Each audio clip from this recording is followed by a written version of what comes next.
right. Well, good afternoon, everyone, and greetings from the rainy Queen City of Charlotte, North Carolina, where it was 40 degrees today. So we are officially into the fall, and we are now at the final installment of our 2021 Beyond College webinar series. And I love our topic today, all about mentors and sponsors, your personal board of directors. I want to thank all of the scholars from all over the globe that are joining us for today for what we think is going to be a very, very exciting discussion. I really believe that the information you receive today are going to be pieces that you're going to be able to apply to all areas of your growth and development. I know we've got lots of folks that are joining us from all over. The next slide will just share some of my general information. So you'll see here, we've gone fancy now. We got the QR codes on here. So this is me doing Norwood, 23 years in the financial services industry, and very fortunate to be leading work around our external engagement across Wells Fargo. This is the QR code for my LinkedIn. So please go ahead and scan that and reach out to me, and let's continue our conversations kind of after today's discussion. Well, listen, I think we've got some exciting things that we'll cover on just at the top. Maybe we have some first timers that are joining us here. What is Wells Fargo? Tell me about the organization, you may be asking. So we are a diversified financial services provider with a little bit over $1.9 trillion in assets. That equates to about 69 million customers that we're servicing globally, all around the globe. Almost 27 million customers that are utilizing our online and mobile banking resources. And of course, diverse lines of business. And I would love to say it from A to Z, no matter what your background or experience is or your concentration is on campus, you can find a career here within the financial services industry. So a little bit there about Wells Fargo. I know you all have done your research already, so you can kind of get a sense of who you're hearing from today. All right, as we continue on, I really want to take a minute and just spotlight again the work that we're doing from a higher education perspective. And special thanks to folks like Nate Hurst and partners across the Wells Fargo Foundation, and my kind of leader within our group, Gigi Dixon and Clever Santos and others that are helping us to provide resources to get students the resources that you all need for your higher education journey. If you look at back the last 10 years, now we are over $94 million of financial support that we provided for scholarships and programming like what you're participating in here today. And of course, amidst the pandemic, special support that we were providing to help students with emergency grants to make sure they had the resources that they needed to really stay in school. I love our picture here. I think this is just one of the ways that we'll spotlight our great partners at APIA Scholars. As you all know, APIA Scholars has hosted the entire series here for us here across 2021. And this is a great photo from some of our programming. So you see all of those smiling faces. And my future bosses, or one of my future bosses, is probably in that crowd somewhere in some way, shape, or form. So just a thumbnail sketch of some of the work that we're doing from a higher education perspective. All right, as we continue on, we're going to talk just through our agenda. I always love to start with our by the numbers relative to things. So 239 was our number, right, at kickoff. Always like to spotlight some of our referral sources and also our higher education partners. So I'm going to start with the higher education partners first this time. HSF, the Hispanic Scholarship Fund, actually was the highest referral source.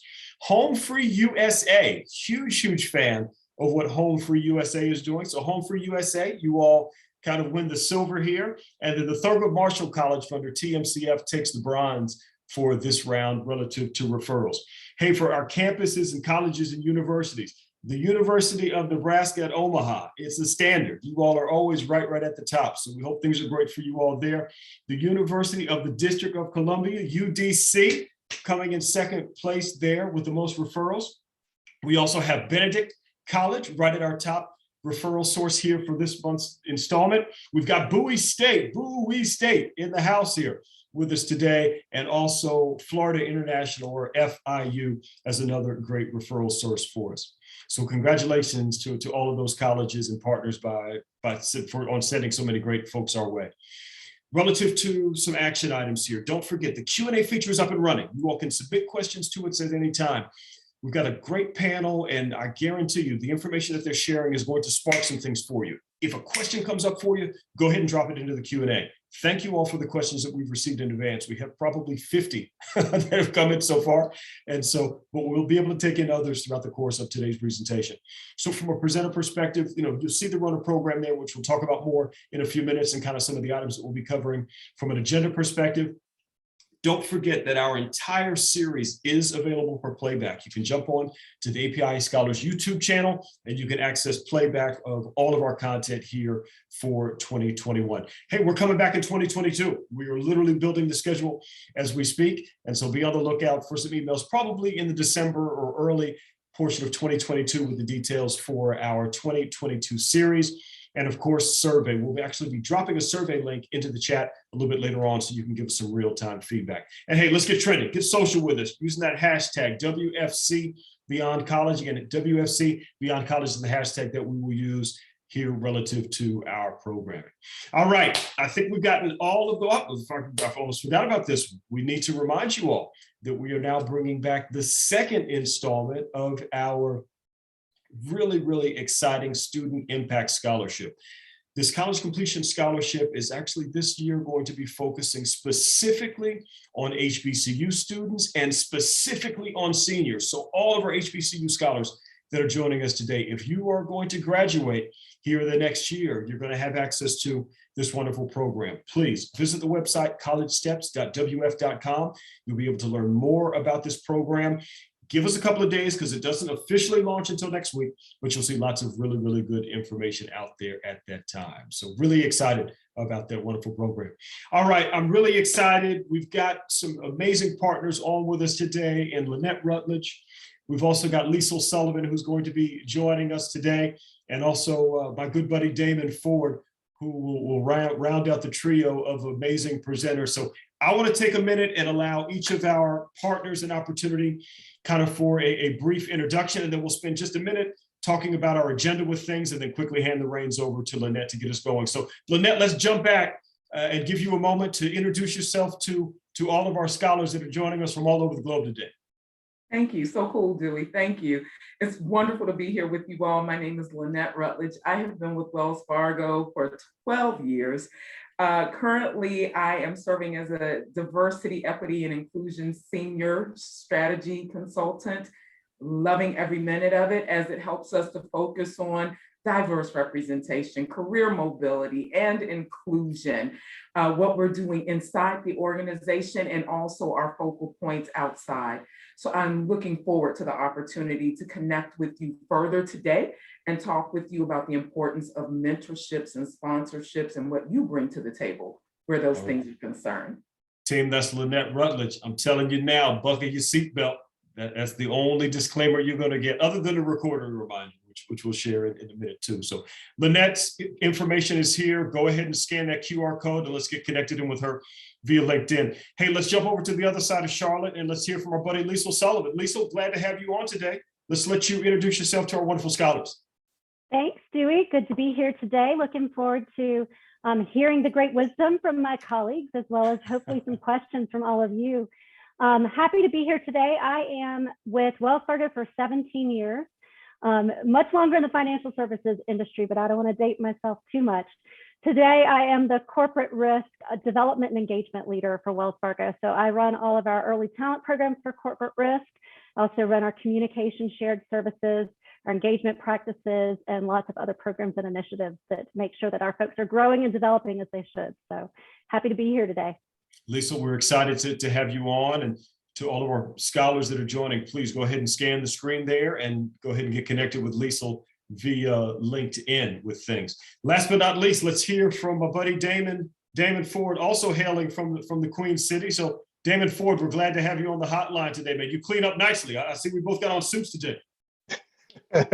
Thank you, Dewey. I try to follow the leader, which is yourself. So a great example for me. But Damon Ford, definitely glad to be here today. Excited to be with this particular team to share some wisdom and share some notes with you all that hopefully you can carry with you. I've been with Wells Fargo for about 15 years now. I am a senior communications consultant, and I have the pleasure of working with some of our senior executives in the consumer and small business banking operations area of the bank. And have the opportunity to help them with their internal communications to their employees and to their internal partners, as well as to external customers. So beyond that, definitely looking forward to sharing some more information about this great topic today. So looking forward to interacting with each and every one of you all. Back to you, Dewey. All right, Damon, we appreciate it and excited that you're on with us. Scholars, you've heard it. We've got an amazing, amazing lineup. I want to spend just a brief moment running through the agenda that we talked about a little bit earlier. And this is also a good time for me to go ahead and get the disclaimer in. So, team, as a reminder, you are participating in a recorded webinar today via the Zoom platform. So thank you so much for tuning in. If you choose not to participate in a recorded webinar, now's a great time for you to politely disconnect. And at the same time, give us about a week or so. We'll be sending you out the playback details to access the playback of today's session. For anyone that's tuning into the playback, thank you so much for joining us. If you have any questions about the content that we've shared, please do not hesitate to contact Wells Fargo or contact the APIA Scholars team. All right, the disclaimer is done. Here's where we're headed. We're going to talk about sponsors versus mentors. Where do you fall in the continuum there? What are some of the differences? Re-imaging your development, reimagining kind of what development looks like for you. So we'll touch on some of those areas. Setting yourself up for success. Everyone wants to be successful. If we did a virtual show of hands, I think everyone would raise their hand saying that they do want to be successful in the things that they're doing. We're going to talk about the spectrum of relationships. And, you know, does a relationship last forever? Is it just for a certain time period? We'll talk about some of the components connecting in there. Maximizing the mentor-sponsor relationship, critical. Scholars, for you all to take down notes and activate some of the pieces there. How do you engage? How do you attract mentors? How do you engage sponsors in given areas? So we're going to touch on all of those items. That will share a law of connection that we think will be very, very helpful for you in your days ahead. So Lynette, I think we've covered off on the top items here. They've heard me talking way too much, so we need to get to the real superstars and hand the reins over to you and the team. So Lynette, will bring you back up to continue the conversation from here. All right, sounds good. Thank you so much. Yes, ma'am. So everybody, before we get started into the crux of our topic today, I wanted us to take a moment just to see. And I know I have it labeled as testing technology. So that technology in this case is going to be your brain power. So let me pose this question to you. What benefits do students receive from studying on airplanes? What benefit do students receive from studying on airplanes? I'll give you just a couple of moments to think about that, and then we'll show the answer here. I warn you, it is very, very academically deep. And scholars, you can drop it into the Q&A. We'll actually receive those responses if you'd like to respond. Lynette, give them that question one more time. Yeah, do I sure. What benefit do students receive from studying on airplanes? Okay, and we're getting some responses in here. Some folks are saying quiet time, uninterrupted quiet time, saving time. Let's see if we have any other. More focused, work during a time where you could be wasting time, less distraction, no social media. We're getting all kinds of lack of distractions. That seems to be these are good answers. These are excellent answers. I like this one. No Wi-Fi distractions. No Wi-Fi. That's a good one too. That's a definitely good one. So those are wonderful answers. All right, now are you ready for the big reveal? Here we go. The benefits students get from studying on airplanes is higher education. There you go. There you go. All right. So that was just to get us started. Hilarious. Please know that our time together, while it will be of a very serious topic, we do want you to have fun, join in, and let's cross this finish line together. Okay. So let's go to our next slide. All right, so we want to present to you a polling question. Of those on our call today, of course, who are those that have mentors or sponsors now or have ever had one in the past? And if you'll pay attention to your screen, you'll notice that there is a polling question that has popped up. Please select the best response as applicable to you and then we'll look at those results.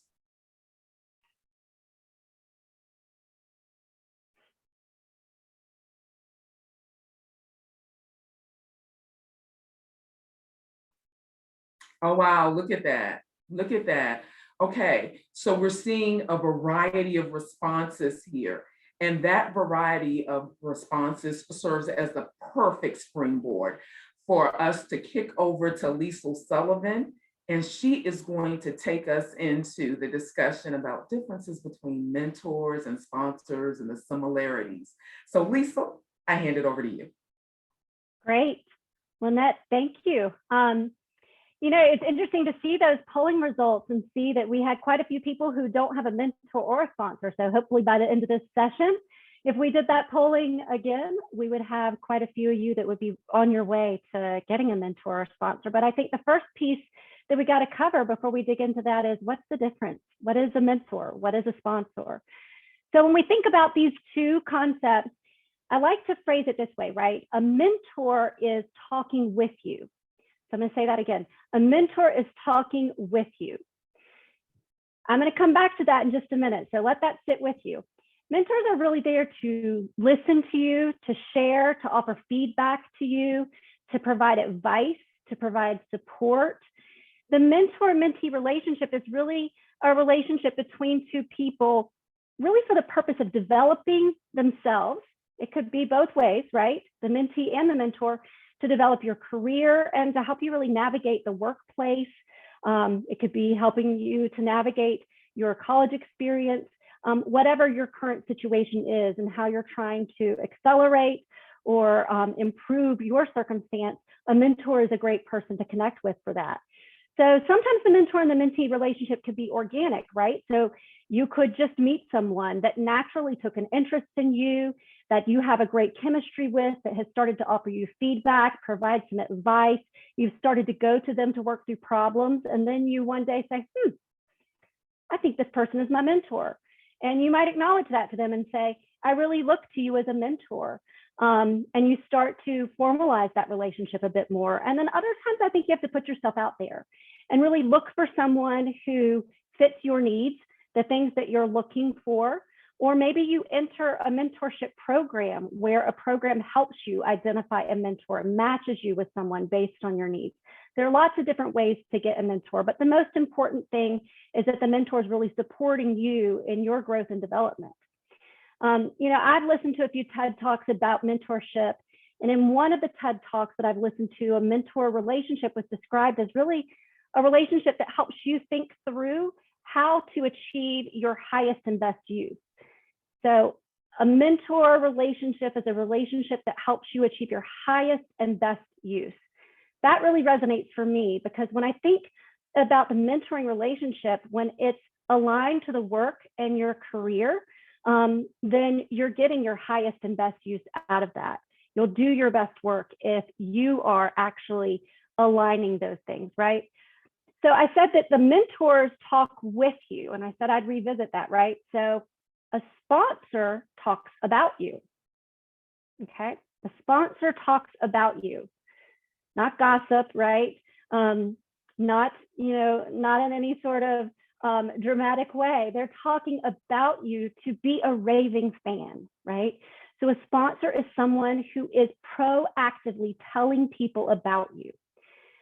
A sponsor is going to help advocate for you for your advancement, for promotion. The sponsor is going to provide a voice for you, speaking for you to accelerate your career, to get you the types of assignments that will help grow your knowledge base, that will help you expand your competencies and stretch you, to help you achieve key lateral moves. So lateral by, you are in a certain level in the organization and moving to another role that might be equal level, but is exposing you to something new that you need to learn. So that's what a sponsor is really going to focus on with you.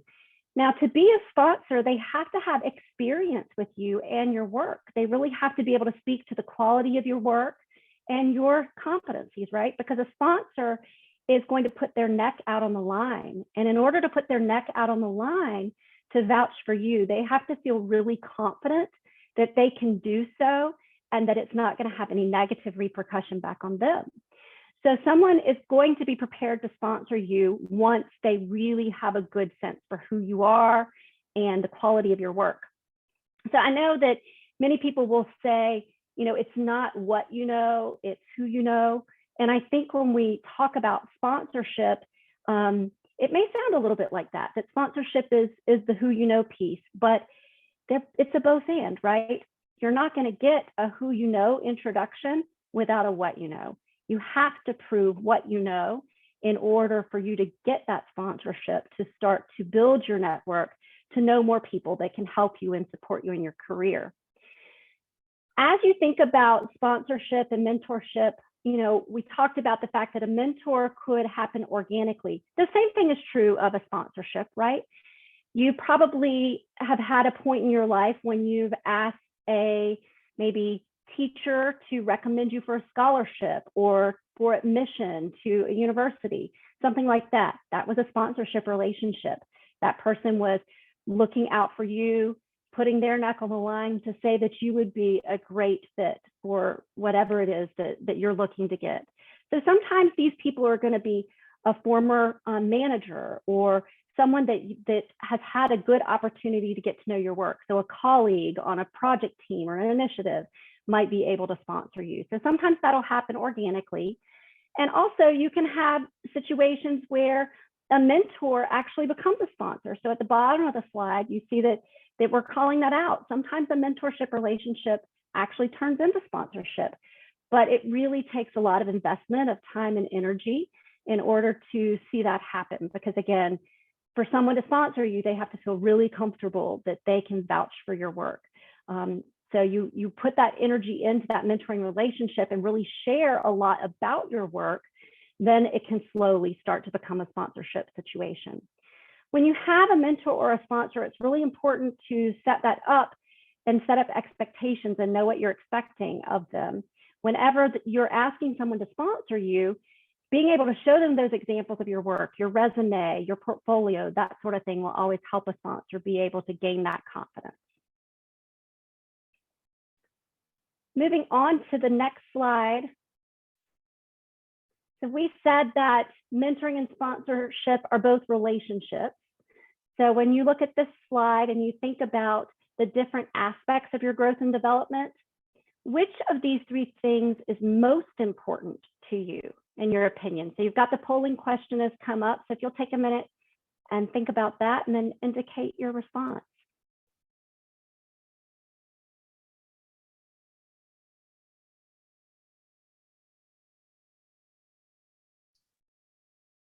A very interesting question here, Lisa. Very interesting question.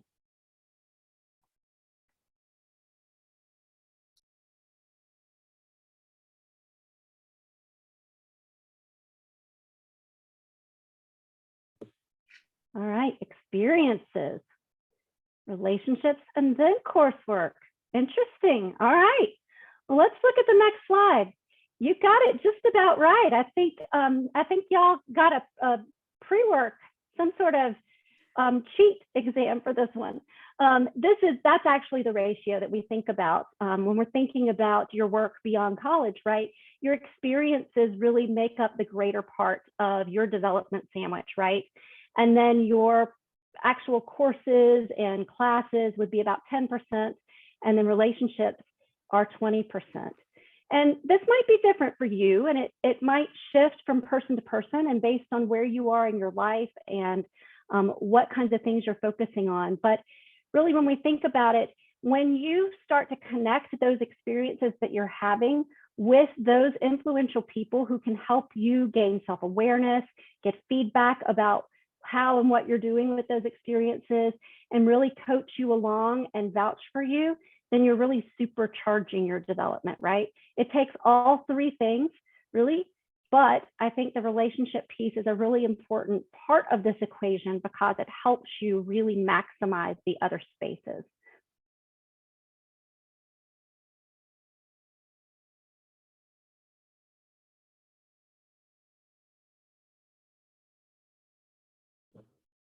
Lisa, that was perfect. And I was thinking about what you were saying about experiences.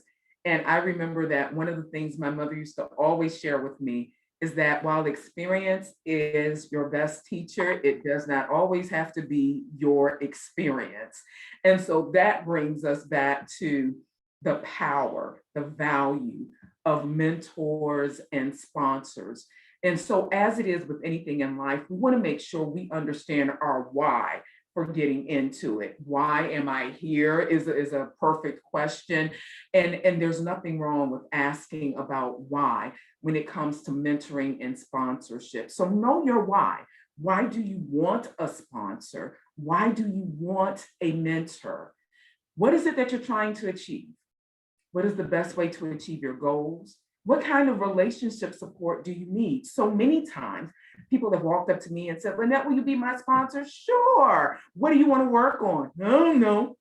So that doesn't work. That doesn't work. You need to come with a game plan, have a framework that you are working toward. Starting with your why is also very important because the value of your why will influence the way you do your how, which will determine the success of your what. So you want to make sure that that why is firmly or solidly in place. And then the other thing that you want to do is investigate or clarify to make sure that you are aware what you are known for, the experiences you have, the results you've achieved, your image and your brand all focus into that. And the reason that I say that is because a lot of times your reputation will get someplace and with someone before you actually meet them. So you want to care for the way that you are self-presenting. And then you also want to think about who knows you. What relationships do you have? And you can see in the parentheses there that it talks about managers, sponsors, and peers. Oh my. And so there's so many people that we can focus on, but this is the thing that I want to challenge you to. A lot of times when we think about our networks, be it for sponsors or just peers and mentors, we tend to link up with people that are the same as are we. We connect with the people that we feel we have the most in common with, and that's fine. That's human nature. The value can be enhanced though when you decide to step outside of your comfort zone and make relationship, build rapport with those who are of different backgrounds and different in experiences. If you do that, then what you are actually doing is interjecting or injecting new perspective into your worldview. And that helps your worldview frame to be larger, to become larger. And then you're open and ready for experiences you didn't have. And all of that, or a lot of that, can be accomplished just in terms of you knowing your why and being able to select the mentor or sponsor that's going to challenge you to stretch towards your full potential. So Lisa, having said that, I'm going to kick it back to you. Thanks, Lynette. I think starting with the why is so important for all of us to remember. Also, in terms of relationship, and we talked about that as an important part of your development sandwich, there's a whole spectrum of relationships. So today we're really focused on mentoring and sponsorship, but there are other things to think about too from that relationship growth standpoint. So the slides you're looking at, the spectrum of relationship-based career growth is not a step by step, really. Rather, it's an indication of the different types of relationships that can contribute to your growth and your development. And it's really possible to have all of these types of relationships in play at once, right? So some of the relationships also could prepare you for the others, even though it's not a step by step. For instance, you could have a networking session that helps you identify the perfect mentor. Or you may have a coaching conversation that helps you build some self-awareness about something that then you bring into your mentoring relationship to really work on and get continued feedback about. So you can kind of go through all of these relationships back and forth as you need to leverage them. But at the bottom, you'll see that there's a spectrum there around the actual investment that you make in these different types of relationships. It's easy to go to a networking session and pop in and pop out. It doesn't take a whole lot of investment. But mentoring and sponsorship are all the way on the other side of that. And they do take a great deal of investment by you to really get the full impact from the relationship. I like to say garbage in, garbage out, right? So the more you contribute and you do your best to set up a great relationship with your mentor and sponsor, and you bring your best work to the table, the more they will be positioned to help and support you in the relationship. So let's dig in a little bit deeper about this and talk a little bit about the process and how you get all this going and how you make sure that it's successful. So I'm going to turn it over to Damon to talk about some of that. Awesome. So up to this point, scholars, you've heard a lot of great information from Lynette as well as from Lucille. So I'm definitely excited to be able to kind of talk you through the roadmap to finding mentors and sponsors. So we'll kind of hit some highlights on the different slides. And again, hopefully you'll have some great questions to ask us towards the end. So before you even get started, we want to make sure of a couple of things. When you're looking for a mentor or a sponsor, you want to make sure you research the key players and grow your business acumen. So you definitely want to know who you're looking for. And some of you all may already have in your mind persons that you would want to ask or reach out to about being a mentor or a sponsor for you. So go ahead and make sure you jot their names down, of course. And then when we talk about growing your business acumen, one of the main things we want to make sure you do is make sure you understand who those persons are that you're wanting to reach out to. And also, you want to definitely understand more about the company they work with or the organization they're a part of, or the things that they're involved with. And of course, there's many ways that you can do that. You know, if you were trying to get to know someone here at Wells Fargo, for example, you know, there's some great information that Dewey talked about a little bit earlier that gives you a little bit of a few facts about our particular company. But of course, you can go out to LinkedIn or go out to Google and Google our company, and you can find out some key facts about our business, and find out some key facts about who we are. And then of course, as far as finding out more information about those persons that you want to reach out to, you can definitely go out to LinkedIn, of course, and find a profile about them, I'm sure, that would have more information about who they are, what they do, what they enjoy, where their passions lie. So you'll better understand and be able to make a better decision about who it is that you want to reach out to.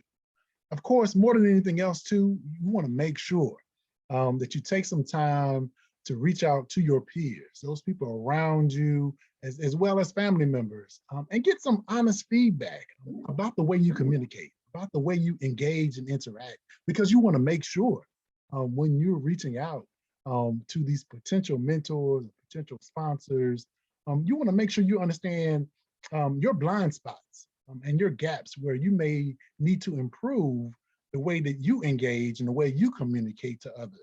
You want to ensure that you're able to get your message across in a clear and concise manner. Then, of course, during the relationship that you may have with your mentor or your sponsor, you always want to make sure you're being open and honest in your communications. You always want to make sure as you're building that relationship that there's a level of trust that you have with that person. And the best way to do that, of course, is just being who you are. Be yourself. And that other person is going to definitely be themselves. That's always going to help strengthen the relationship and make it more robust. And more than anything else, always be mindful and be respectful of time. If you all set up a particular date and time that you're going to be meeting, or a time frame for when you're supposed to be responding or providing feedback to some questions that the mentor or the sponsor has sent to you, you want to make sure that you definitely get that information back, or that you arrive on time. So time is something that we all can't get back. Once you lose it, it's gone.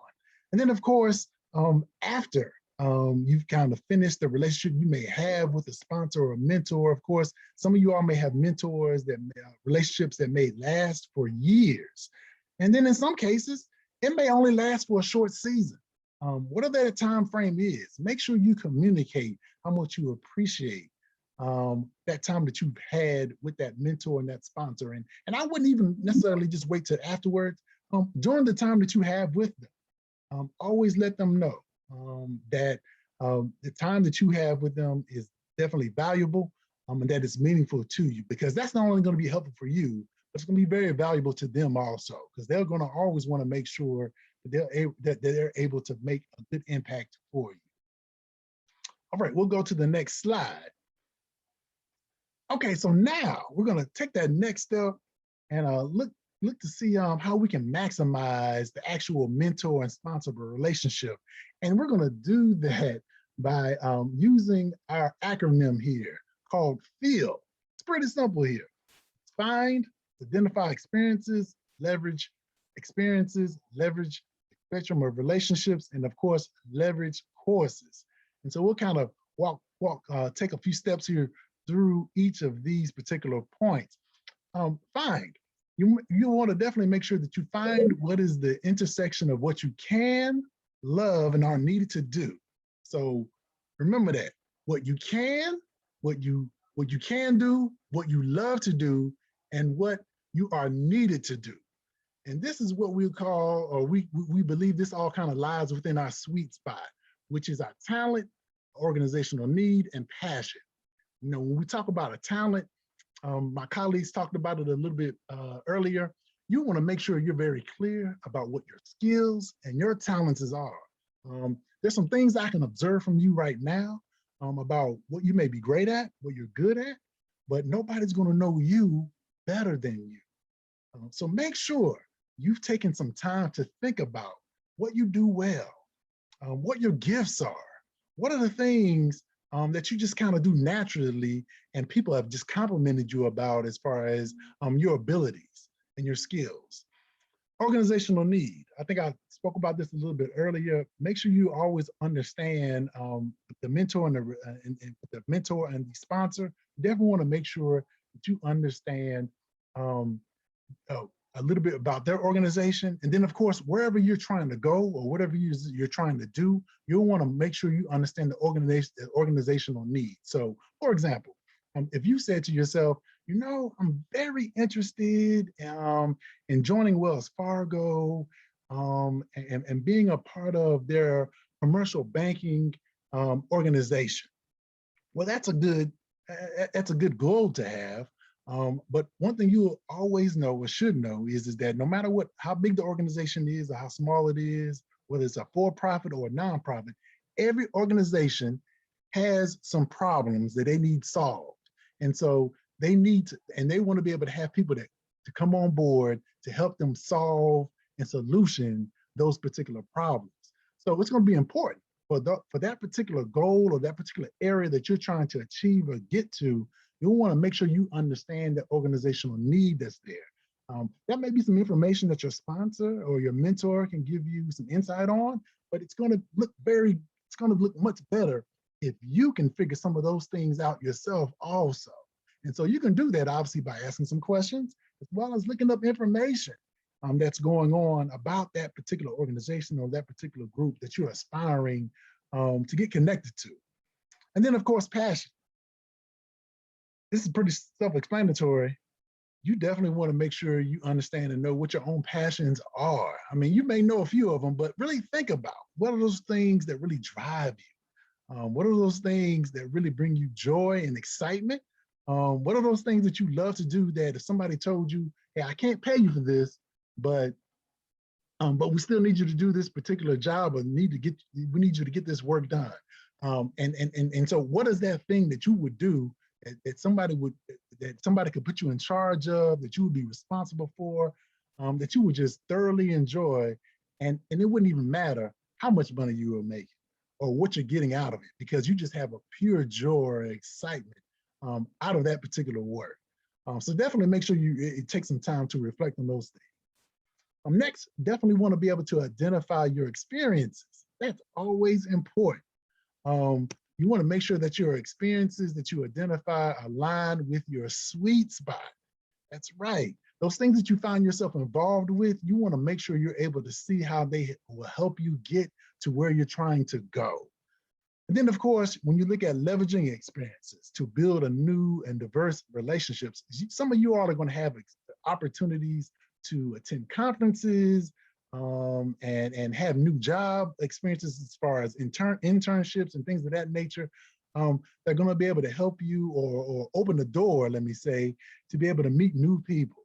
and of course, experience some new things. To give this example, as a way of leveraging experiences, how important they are. So I think back to when I was in college, and after my freshman year in school, I came home to Fayetteville, North Carolina, and I was able to find an internship at a radio station, which was awesome. So obviously there, I was able to meet the general manager of the radio station, as well as all of the radio station operators and everybody that works behind the scenes of everything, which was awesome. But this was an unpaid internship. So I actually had to get a job so I could make some money. So I had some money to go back to school with. So I actually worked at Kentucky Fried Chicken. And so of course, Kentucky Fried Chicken was not the particular job that I wanted to do long-term in my life. That was not the career I was seeking, at least for myself. But working there, I did meet some new people there. My managers, the managers that I had, the coworkers that I had, the different people that I had to learn from in that particular job were new relationships that also helped me learn and understand what I did like about working at Kentucky Fried Chicken, and definitely what I did not like working at Kentucky Fried Chicken. There are definitely some things, no matter what experiences you have in different jobs, internships, and things of that nature, even if they're in areas that you're not necessarily excited about, there's going to be some opportunities to meet some new people that could help you and that you can learn from. And there's going to be some opportunities to build some new competencies, some new skills that you didn't have before. They're going to help you out a whole lot. So definitely don't take any experiences that you have for granted. Next, you definitely want to make sure that you're able to leverage the spectrum of relationships to provide guidance, feedback, and support for your success. So no matter who you're meeting, no matter who they are and where they are, in addition to your mentor and sponsor, you definitely want to make sure that you're heeding the advice that they're giving you, that you're heeding that you're paying attention to the stories that they're telling about their lives or about the experiences that they've had going through college, going through life in general, growing up in the areas that they grew up in. That's always going to be important. And then of course, leverage your courses to expand and supplement your knowledge and expertise. Yes, you are in college, and that book knowledge that you're gaining is going to be very essential. So please, even in those courses that you may be taking that are not directly in your major, but in college, you have to take some other courses to make you a well-rounded student. Do not take those for granted. Definitely make sure you're paying attention and grabbing hold of those golden nuggets that you can learn from each and every course and from those professors, because there's a lot of things that can definitely help you, again, to help you get to your particular goal that you have laid out for yourself. All right, we're going to keep it moving. So here, as far as the initial mentor-sponsor conversations and the progression you kind of need to think about, again, some of my colleagues have kind of hit on some of these particular points a little bit earlier, so we'll kind of get through these quickly here. So self-presentation, definitely make sure you are comfortable with that elevator speech about who you are. Be clear and concise about your passions, about your interests, and your accomplishments. Again, you don't want to take 15 minutes to kind of go through those things, but again, it's an elevator speech. So take 2 or 3 minutes to kind of talk about yourself. Your demonstrated interests, you definitely want to be clear and concise about what it is that you're interested in, what you're looking for. Of course, you want to make sure you're able to ask some good questions to your mentor and to your potential sponsor about who they are and about their background. Hopefully, if these are some persons that you're aware of before, you're taking some time to do a little bit of research so that when you're asking questions, you can ask some questions to really kind of speak to the fact that you may know some things about them. So for example, if you were looking to Dewey Norwood to be a potential mentor, and you've gone out, if you've taken some time to go out to LinkedIn to actually look over his profile, you might be able to, when you finally are able to meet with him for the first time, you might be able to actually ask him a couple of things and kind of mention to him, hey, Dewey, I noticed that you graduated from UNC Charlotte and you majored in XYZ area. and also participated as a student athlete, you know, in baseball. So I'm just real curious as to kind of how all those experiences helped you to getting to where you are at Wells Fargo today. And so the only way you could ask that particular question is to know a little bit about Dewey. And so you got to do your homework about those potential sponsors and mentors that you want to reach out to. As far as desired outcomes, it's been said before, and I'll emphasize it again. Make sure when you're sitting down with that potential mentor and sponsor that you're able to agree upon the joint goals for what the relationship will be. You should go into that conversation already having some goals as to what you want to see happen. And then of course, be flexible. Be flexible to come to the middle ground with your sponsor and or your mentor as to what those goals will be. And of course, always remember this. We know that one of your goals may be to get to a particular job or a particular area of a particular job or organization, and that's great. So that can be listed as a goal, but what should not be a goal is that your mentor or sponsor will get you a job, because it is not your mentor or your sponsor's job, or it's not their goal to make sure you get a new job. They can't guarantee you a job, is what I'm saying. You know, you have to do some work on your part. There's some things that you have to be responsible for. They can help you along the path that you're taking or the journey that you're on to getting to that new position, that new opportunity, but they're not the ones that are totally responsible for you getting the new opportunity. Logistics, how will you work together? You definitely want to make sure that you all are clear on when you all will meet, how long you will meet, and what will be a good time for you to do that. And so, you know, be clear about what your schedule looks like and make sure that you're always flexible, because flexibility is going to be key to growing that relationship with your mentor and your sponsor. And we'll go to the next slide here. And so Damon, just want to jump in really quickly. This is such profound information that you have been sharing with the group, and it is so engaging. We want to make sure that we have the opportunity, though, to get to their questions and answers. So with that, if we could just skip kind of to the law of connection, we'll talk about that. We'll bring it all together. And so with everything that has been shared thus far regarding your part of this, and in terms of your accountability when you're looking for sponsors and when you're engaging in the sponsor and mentor relationships and what you should look for. One thing that we want you to make sure you take away with this is the law of connection. And that says that when you interact with people, the heart must come before the head, be you sponsor, sponsoree, mentor, or mentee. And what that means very simply is this. It means that don't just seek out your mentor or your sponsor and forget to care about them as people. They are people too. They are people too. So in as much as you are getting from them, make sure that you identify ways that you can give back to them and to add value.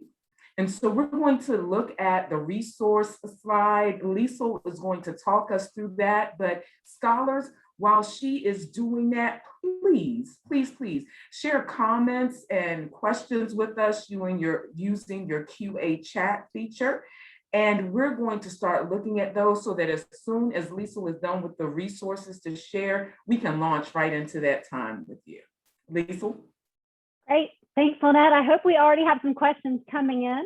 Yes, as I said at the beginning, by the end, we better have you on your way. Lots of great resources here you can keep looking at as we talk about questions. But I do want to say also look at podcasts and TED Talks. We didn't list any of those here, and that's also a great way to find some more insight about mentorship and sponsorship.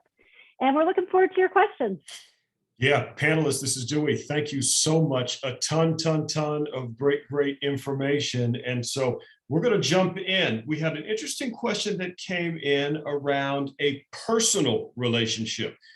And again, scholars, please remember, we will never give you name, rank, or serial number when you submit a question to us. Those come in confidentially, so we'll always pose them accordingly. is it okay to leverage a family member, quote unquote, as a mentor? Let's say that they're in an industry or in a space that you want to transition into. Can they be your mentor? Can they be your sponsor? Panelists, what say you? Lisa or Damon, do you want to jump in first? Sure, I can jump in. I would say sure, absolutely. If you have a family member who can offer you some valuable advice, give you good, clear feedback, I think the thing to be careful about is how are you going to take it, right? So depending on your relationship with that family member, it may be easier or harder to get feedback from them. So if you think you can take it well and you can really take it as intended to really help you advance in your career and your development, then go for it. If there's a chance that it might hurt your relationship with that family member or close friend, I would say maybe ask them for a suggestion for somebody else. Okay, all right. Thank you to the scholar that presented that question, and Lisa, for the great response on it. We're getting a couple of questions around numbers. What's the right mix here for mentors versus sponsors? And obviously we know the mentors are maybe a little bit easier to come by, more so than sponsors with things, but what's the ratio here? We're looking for 10 people, or we're looking for one, or we're looking for 101? Dewey, that's a really good question. And I would say, I don't think it's really defined in a solidified way as to the number of mentors or sponsors that one can have. At the same time, you want to make sure that, as Lisa was responding to the other question, that you're not setting yourself up for a place of confusion, right? And by that, I mean, whereas different perspectives can be really valuable, you want to make sure that you're really cognizant and aware of when the best practices, the tips, the advice that you're getting from one mentor totally conflicts with the other. So you want to be able to discern where there's conflicting information, which means that you have to do what? I know you all don't like this word, it's the H word. You got to do some homework on this, right? And check it out and see who's steering you in the best direction. I will share this with you. You want to make sure that your sponsor is as committed, your sponsors and mentors are as committed to you as you are about being sponsored and mentored. So just like Damon was saying earlier, respect their time, they need to also respect yours. If they're always canceling meetings at the last minute or they're forgetting about you, that may be an indication for you to pull out those famous words from The Apprentice when Donald Trump was, the movie star, and just let them know that they're fired and go find a better suited sponsor or mentor. Lynette, great information there. Thanks for this. And we're going to keep these going kind of rapid fire if we can.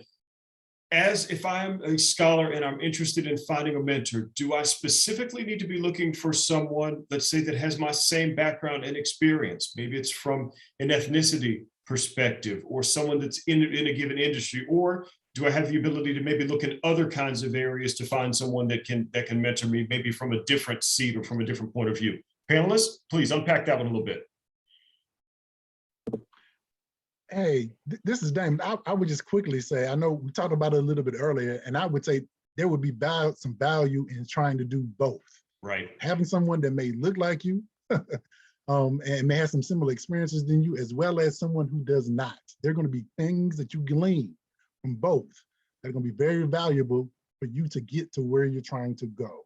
Having one perspective kind of can box you up and keep you in one area. But when you see two different perspectives, from someone that you align with, or someone that's familiar with you versus someone who is totally different than you, it's really going to be very helpful to where you're trying to go. So that's what I would share. Okay.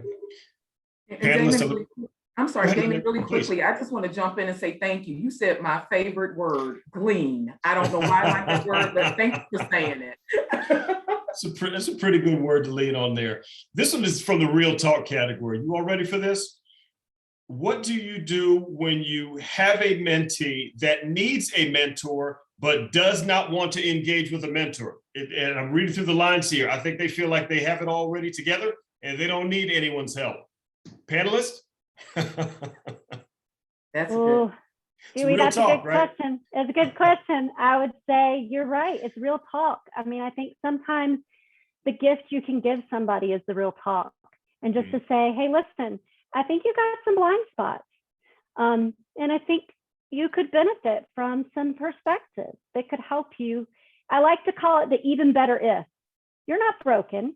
There's nothing wrong with you, but you could be even better.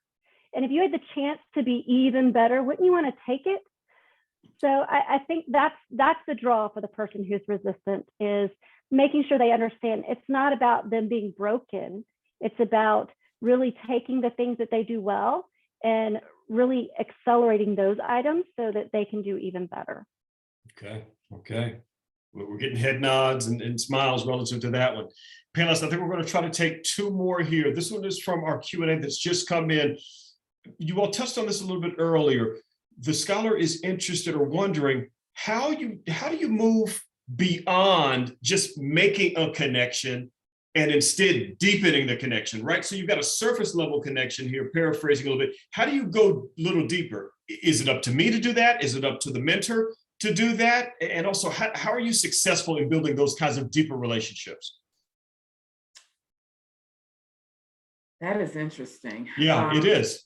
Yeah, it really is, because there is definitely a level of self-accountability where that is concerned. Meaning that when you're at that surface level relationship and you are looking for depth, if you sometimes wait for that depth to come, it may.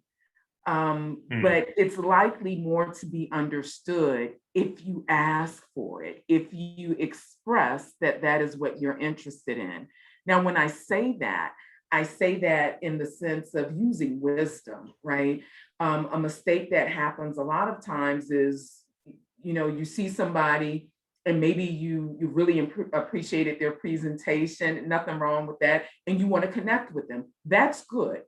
What can sometimes be a little bit off-putting is if they don't know your name, don't know you, don't know anything, you walk up and you're like, can you be my mentor? And so what you want to do is allow for that growth. And then once there's been sufficient time, at least they know your name, they've gotten a couple of emails from you. And by that, I mean, you're just checking in to say hello, or maybe you're asking them for professional advice, but then you can move to that depth that you're looking for. Sometimes I've done the shock ask and it has worked out for me. And then other times I've done it and it's not been such a good turnout. So give yourself just a little bit of time. I'd say at least 3 interactions over a month period, and then you can move to that depth. Now that's not prescriptive, that's just a recommendation. Okay, Lynette, good information there. And I had to smile when you said you kind of did some outreach. It reminded me of an old Dr. Seuss book, and it's called "Oh, You're My Mother." The scholars are too young to remember that book, but there's a little bird who would go around and was trying to go to every single animal to say, "Are you my mother? Are you my mother?" So you could substitute the word mentor there, and maybe that's the right approach, but you're going to have to go through a lot of people to ultimately find someone there. Tim, we're going to go on rapid fire on 2 additional items here. Let me go with this one first. Simply put, the relationship is not going well. I've been set up with a mentor. It's not good. How do I exit stage left out of this thing? Save face for them, save face for me. Panelists, please. Well, obviously, all of their relationships have gone swimmingly well. No issues. Oh no! I mean, Dewey. Honestly, I think anyone who's done much of this type of work has encountered that scenario. And I think it's real talk again. We're going to keep saying real talk. You just say, "Hey, it feels like we've probably accomplished what we could together, and I'm proud that we did X, Y, and Z, and I've learned A, B, and C. And so thank you so much. I wish you the best." And you move on.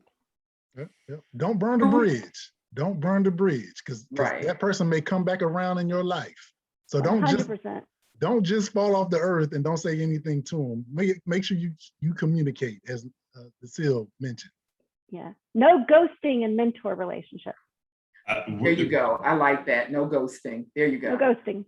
Panelists, you're getting thumbs up in the chat. You're getting head nods virtually as well relative to that one. Hey, we told you we were going to keep it real.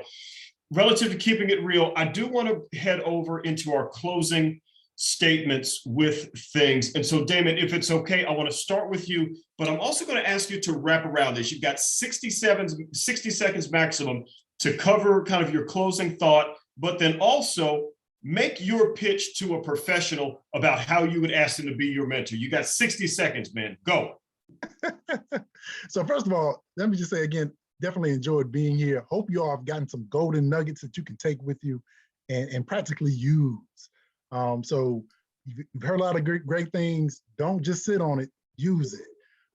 As far as what I would say to someone that I'm aspiring to be my mentor, I would definitely, I guess I'm reaching out to somebody, I would definitely reach out and let them know, again, beyond sharing who I am, I would let them know about my interest in getting to know them a little bit more, that I was definitely interested in some of the work that they do. I've seen some things that they've done. I've been at some meetings and some conferences that they presented at, and I really see some things that I want to connect with. And I have some passions around some of the work that they're doing and would love to hear more about what they do and how they do it, how they got involved with it. So would love to see if there's an opportunity to sit down, to have some conversations around that.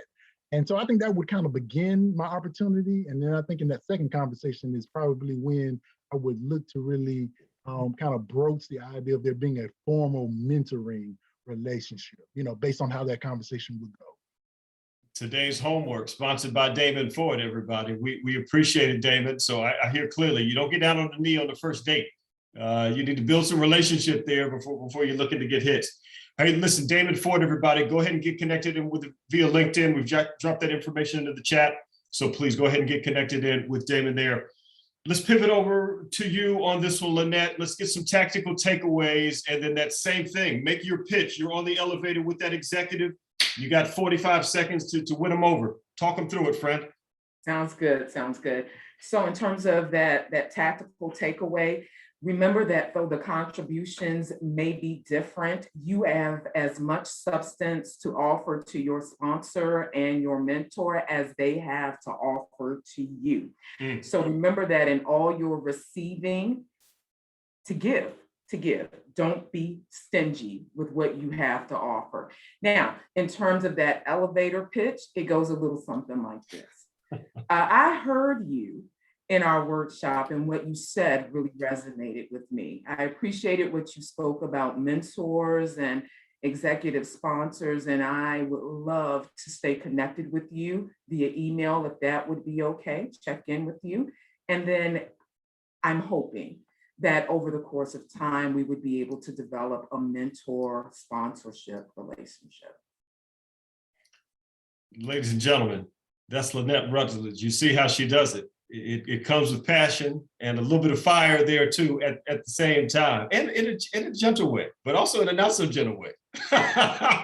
So just engage there. Lynette, just a ton of good information, my friend. Perfectly okay for the scholars to connect with you on LinkedIn?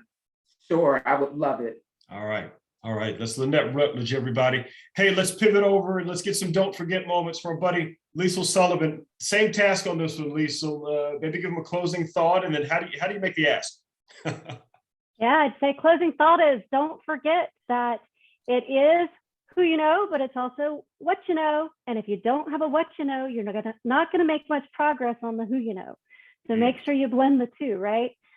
In terms of making the ask to someone as a mentor, I think I'd start by telling them all the things that I have admired or respected about them and that make me feel like they would be a good mentor for me. Some of the goals that I'd like to get out of a mentoring relationship. And then I'd go in for the kill and just say, hey, would you be willing to invest some of your discretionary time to help and support me? I would be so grateful. All right, Liesl Sullivan, ladies and gentlemen. Liesl, thanks so much for the great information. Same rules with this. Okay for the scholars to reach out to you after today's broadcast to continue the conversation? Absolutely. All right, team. Let's give it up virtually for Damon and for Lynette and for Liesl. Really great information there. So make sure you get connected in with them, team. Hey, I've got some final reminders. Give me 5 minutes and then we'll get everybody on to the rest of their evening and the rest of their year, because this is our last broadcast for the year. So, hey, some quick reminders. I just dropped this into the chat, but another opportunity for you to do a screen grab on the next page here. This is our feedback link. Please, we are now building out the content that we're going to be putting together for 2022. There's a question, I think, on here that asks if there's other items that you'd like for us to cover off on. Now is the time, scholars, for you to give us that feedback. Take a minute, share that feedback with us. Give us feedback on today, help us continue to refine and adjust what we're doing, and just give us feedback. It becomes really, really valuable for us as we continue to build out this series for the days ahead. And if you're enjoying the series, tell us that and post it on your social media handles. And hey, if you're not enjoying it, give us feedback and tell us the places where we can make some tweaks and some additional adjustments. We said it a couple of times. The next slide gives it to you guys. 2021. We're running out of 2021, by the way. November is here, as evidenced by the temperature this morning, but you now have access to the playback to the entire series. I'm going to ask everyone that's on, go ahead and do a screen grab here of that link.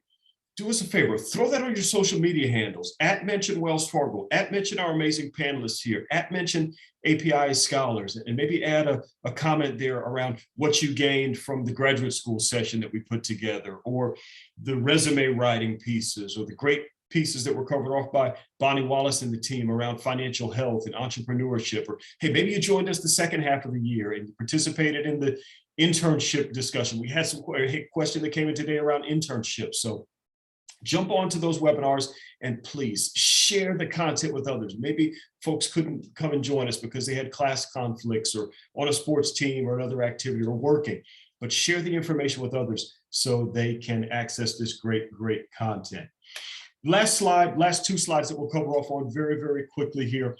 Some reminders and resources. Again, special thanks to the scholar that asked about career opportunities. Please visit wellsfargojobs.com/university programs. This is going to take you directly to the page where you can learn about internships. This is a keyword-driven page, so you want to type in areas of interest for you. If you're interested in marketing, type in marketing there. If you're interested in investment banking, type in investment banking or sales and trading or wealth and investment or risk or communications or DE&I, and it's going to give you a breakout of all of those career opportunities. I would also encourage everyone to go ahead and set up a saved search for the next 90 days with the term intern and internships.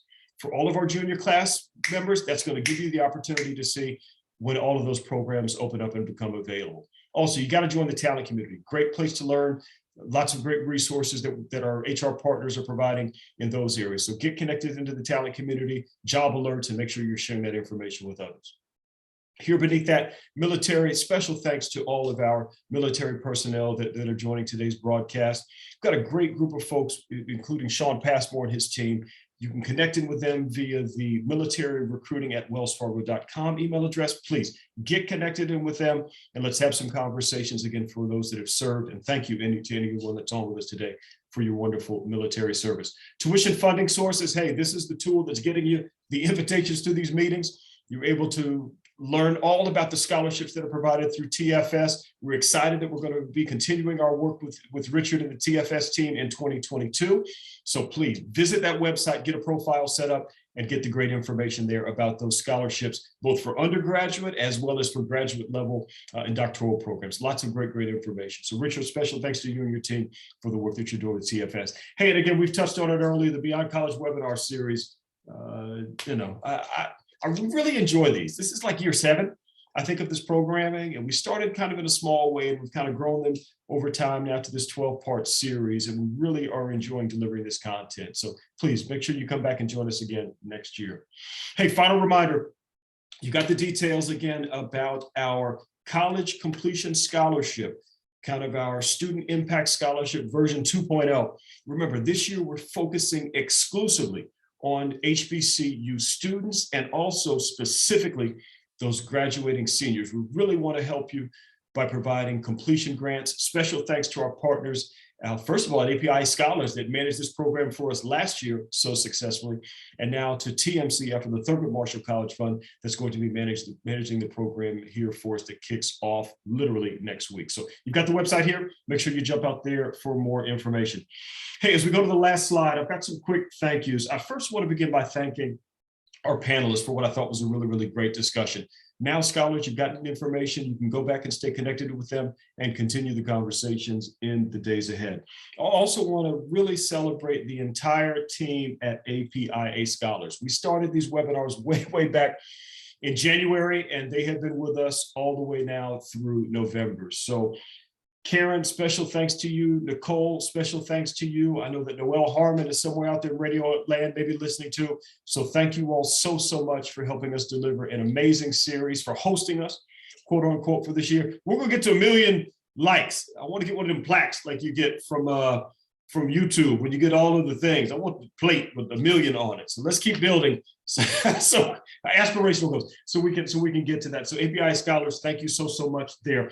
We've got some other partners behind the scenes. I want to recognize Andrea Vienna, now Andrea Vienna Walker, and she got married here very recently. So Andrea, thank you so much. I know that you're out enjoying the honeymoon right now, but thank you so much for your great partnership. And then Barbara Scotland, I want to make Barbara come on camera. I hope, if Barbara's still out here, let me see if she will come on camera. She probably is mad at me right now. She may not come on, but Barbara Scotland has been the partner that's been in communication with scholars with you all year long around the webinar series. My hope is that we're going to have an opportunity to work with our great meeting and events team next year as well. So Barbara, just thank you so much for all of the great things that you delivered here with this year, keeping us moving, helping us out with the surveys, all of the behind the scenes, under the hood, whatever analogy you want to use there. But the bottom line, my friend, is you made it work in a great way. So this symbol is for you, Barbara. I know that you know what that means. So she went to USC, so we'll throw up the victory symbol for her. All right, and then last but not least, I want to thank you, scholars. You all have been joining us all year long for this content, and we really have created this with you all in mind. So I just want to thank you all for showing up, for being active with us, for giving us feedback with the things that you enjoyed, and also giving us feedback in the places where you want us to make tweaks and adjustments. So thank you all for investing time. Anyone that's put a post out around our content, or anyone that wants to share it, please use the hashtags that are referenced here, and let's please make sure we're sharing this information with others to kind of hashtag pay it forward. With that said, we're going to log off here for 2021. And again, just thank you all so much for allowing us to deliver this content. We look forward to seeing you back in January of 2022, and stand by for additional details and a flyer for next year's series and amazing content. Everyone have a wonderful holiday season. Finish your semester strong. Let's get the things that we need to get done academically. Let's continue to focus on those career aspirations. If we can help you in any way, reach out to the Wells Fargo team. We'll see you all in 2022. Everybody stay safe out there. Till next time, y'all. Good night.